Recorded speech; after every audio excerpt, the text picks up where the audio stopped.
it really means to live like golden. Yeah, we're golden, baby girl, we're golden. They're about to see us shine, cause we're golden. They can never break us down, cause we're golden.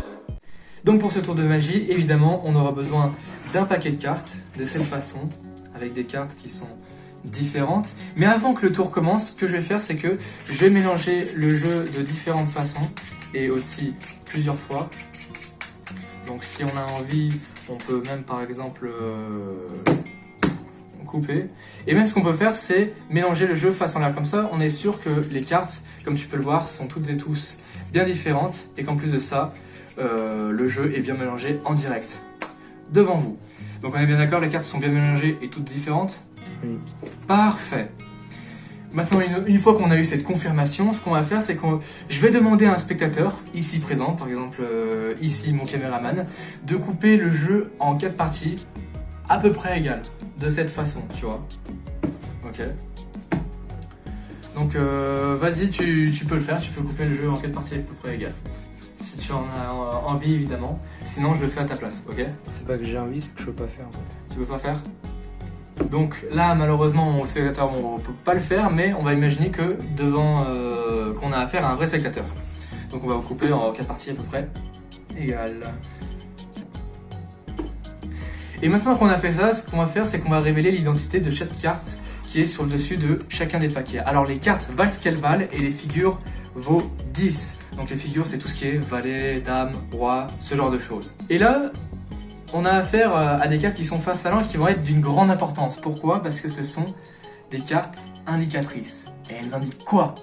Et bah elles indiquent tout simplement un ordre à suivre, un arrangement sur chacun des paquets à faire. Par exemple, prenons exemple sur ce paquet-là. Ici, on a affaire à un 6 de trèfle, c'est un 6. Ça nous indique très clairement le nombre de cartes qu'on va prendre sur le dessus du jeu. 3, 4, 5, 6, qu'on va mettre en dessous. Puis une fois qu'on a fait ça, on va mettre une carte sur chacun des paquets restants, de cette façon. Alors bien sûr, on va pas faire ça qu'une seule fois, on va faire ça plusieurs fois sur l'ensemble des paquets. Comme ça, on va vraiment voir que le jeu, il est vraiment mélangé et désordonné. Mais je vous assure, je fais confiance à mon spectateur. Ici, malheureusement, j'en ai pas, mais on imagine qu'on en a un, et ça peut le faire avec n'importe quel spectateur, évidemment. Donc, on y va. Ici, 6 de trèfle, on en a à faire un 6, 1, 2, 3, 4, 5, 6 cartes en dessous, puis le reste sur chacun des paquets restants. On va faire ça pareil, encore un autre 6, 1, 2, 3, 4, 5, 6, qu'on met en dessous, et on vient compléter avec les paquets restants. Encore une fois, mais cette fois-ci avec 7. 1, 2, 3, 4, 5, 6, 7. Ouf.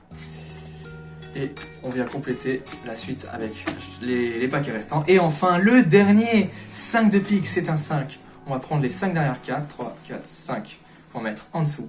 Puis le reste, on va se permettre de les mettre sur le reste des paquets restants.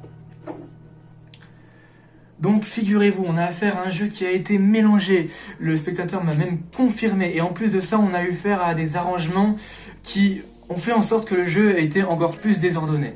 Mais vous savez, il y a un truc qui est incroyable, c'est que mon spectateur, il a fait un miracle. Il a fait un miracle que peu de personnes arrivent à faire. Pourquoi? Parce que mon spectateur, il a réussi exactement à couper sur les 4 as du jeu. Et franchement, rien que pour ça, je peux que le féliciter. Merci d'avoir visionné le tour.